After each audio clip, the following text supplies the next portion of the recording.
Hello everyone, welcome to my YouTube channel. आप सभी का स्वागत है हमारे आज के इस वीडियो में। देखो फ्रेंड्स, अगर आप लोग एएलपी के लिए तैयारी कर रहे हैं तो ये वीडियो आपके लिए बहुत इंपॉर्टेंट रहने वाला है। कल रात को जो है रेलवे की तरफ से एक इंटरनल सर्कुलर सामने आया जिसमें एएलपी की क्वालिफिकेशन को लेकर डिस्कशन किया है। तो आज के इस वीडियो में हम डिटेल में डिस्कस करेंगे।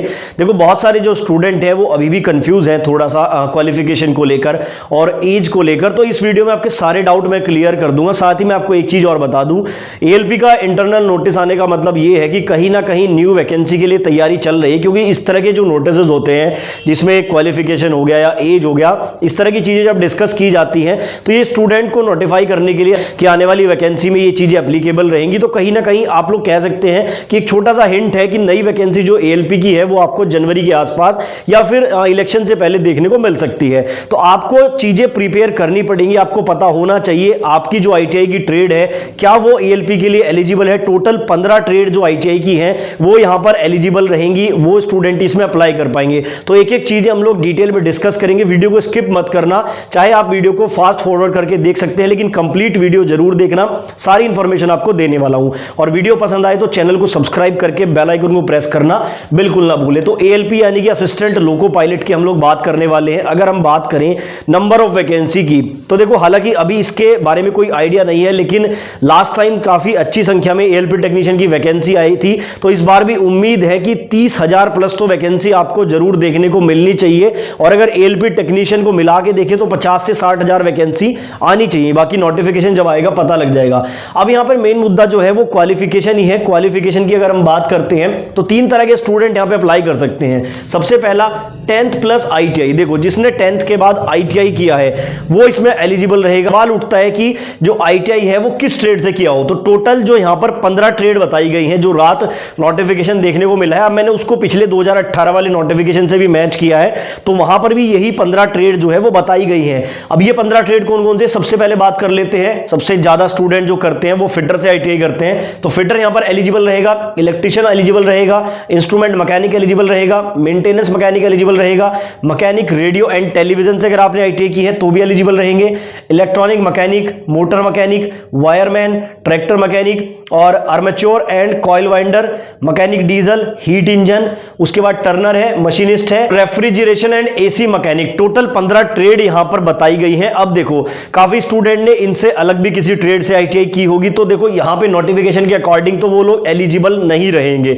बाकी जब नोटिफिकेशन आता है तो उसमें चीजें देखने वाली होंगी। अभी के लिए आप कह सकते हैं कि ये 15 ट्रेड वाले आईटीआई के स्टूडेंट इसमें अप्लाई कर सकते हैं। अब सवाल उठता है एनसीवीटी से की हो या फिर एससीवीटी से की हो। तो मैं आपको बता दूं, रेलवे एएलपी में अप्लाई करने के लिए चाहे आपने एनसीवीटी से किया हो चाहे एससीवीटी से किया हो, दोनों यहां पर एलिजिबल रहते हैं। तो यहां पर कोई कंफ्यूजन नहीं है। अब दूसरी यहां पर जो क्वालिफिकेशन है वो है 10th के बाद डिप्लोमा।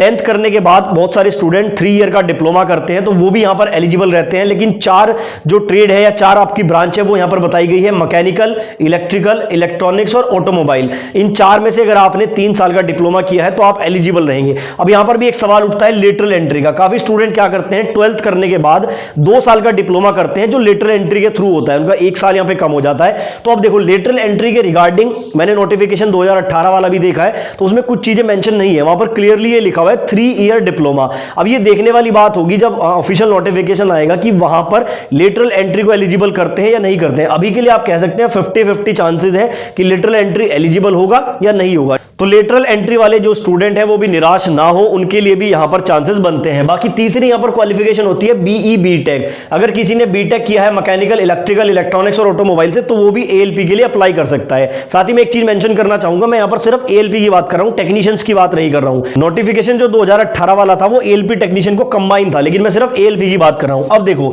अगला यहां पर सबसे बड़ा मुद्दा आता है एज को लेकर। एज को लेकर भी बहुत सारे स्टूडेंट कंफ्यूज हैं। लगातार मेरे पास कमेंट आते हैं वीडियोस पर, सर एज क्या रहेगा। देखो, मैं एज की पूरी हिस्ट्री आपको बताता हूं। 2018 में जब वैकेंसी आई थी तो नोटिफिकेशन में जो एज यहां पर दी गई थी वो 18 साल से 28 साल मेंशन की गई थी, ठीक है। लेकिन उसके बाद बड़े लेवल पे प्रोटेस्ट हुआ और प्रोटेस्ट होने के बाद जो है एज को चेंज किया गया था 18 से 30 साल यूआर के लिए, 18 से 33 साल ओबीसी के लिए और 18 से 35 साल एससी एसटी के लिए एज को कर दिया गया था। अब सवाल उठता है कि इस बार एज क्या रहेगी। देखो, इस बार जो एज है वो यही रहने की संभावना है, 18 से 30 साल। तो 18 से 30 यूआर के लिए डेफिनेटली रहने वाला है, तो इसमें भी आपको कंफ्यूजन नहीं होना चाहिए। अब बात कर लेते हैं यहां पर मेडिकल स्टैंडर्ड की। तो देखो, अप्लाई करने से पहले मैं सभी स्टूडेंट को सलाह दूंगा कि अपना मेडिकल स्टैंडर्ड जरूर चेक कराएं।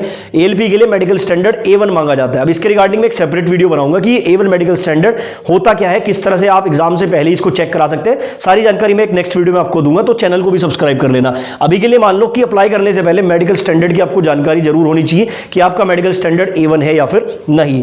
अब बात कर लेते हैं एग्जाम पैटर्न की। एग्जाम पैटर्न यहाँ पे कुछ इस तरह से रहता है कि आपका CBT 1 होगा, उसके बाद CBT 2 होगा, उसके बाद CBAT यानी कि साइको टेस्ट होगा और लास्ट में DV मेडिकल होगा। 4 स्टेप में प्रोसेस कंप्लीट होता है। अब थोड़ा सा इस पैटर्न को भी समझ लो।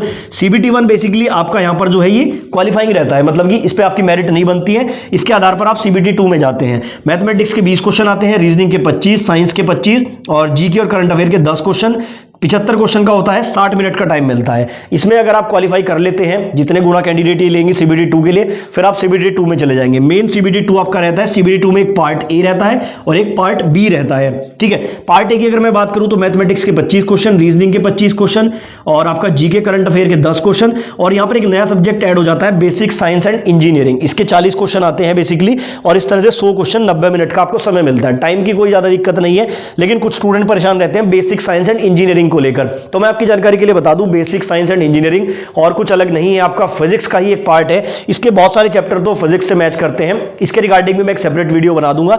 कुछ नहीं करना है आपको, सिंपल एक बुक बताऊंगा आपको, वो बुक आपको फॉलो करनी है। जो टॉपिक्स मैं आपको बताऊंगा वो टॉपिक्स आपको फॉलो करने हैं, और यहां पर आप आराम से 40 में से 30-35 नंबर निकाल लेंगे, जो कि सफिशिएंट है सिलेक्शन लेने के लिए, क्योंकि बाकी ऊपर भी आपको कवर करना है। अब इसका जो पार्ट ए है और इसका पार्ट बी होता है, पार्ट बी जो इसका है ये भी क्वालिफाई करना होता है। सिर्फ आपको मेरिट तो आपकी CBT 2 के पार्ट ए पर ही बनती है, लेकिन CBT 2 का पार्ट भी आपको क्वालिफाई करना होता है। ये आपका ट्रेड टेस्ट होता है, 75 क्वेश्चन का, 60 मिनट मिलती है, और ये सिर्फ आपको क्वालिफाई करना होता है। अब ये ट्रेड टेस्ट क्या है, जब आप फॉर्म अप्लाई करते हो, जैसे ITI कोई इलेक्ट्रिशियन वाला स्टूडेंट अप्लाई करता है, वो अपनी ट्रेड इलेक्ट्रिशियन चुनेगा, तो उसके आधार पर उसका ट्रेड टेस्ट होगा।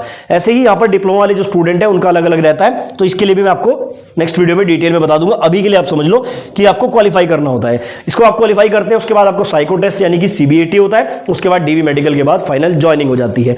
तो ये बेसिकली पूरा प्रोसेस रहता है। मैंने एक एक चीजें आपको बारीकी में समझाने की कोशिश की है, चाहे एज हो, चाहे क्वालिफिकेशन हो, चाहे सिलेबस हो। बाकी सिलेबस के रिगार्डिंग में एक सेपरेट वीडियो बनाऊंगा, जिसमें एक एक टॉपिक भी आपको बताऊंगा कि कहां से क्वेश्चन आते हैं। तो यहां पर आई होप आपको वीडियो पसंद आया होगा। वीडियो अच्छा लगा है तो वीडियो को लाइक करके चैनल को सब्सक्राइब करना ना भूलें। हमारा टेलीग्राम ग्रुप भी आप ज्वाइन कर सकते हैं, सभी नोटिफिकेशन वहां पे आपको दिए जाते हैं।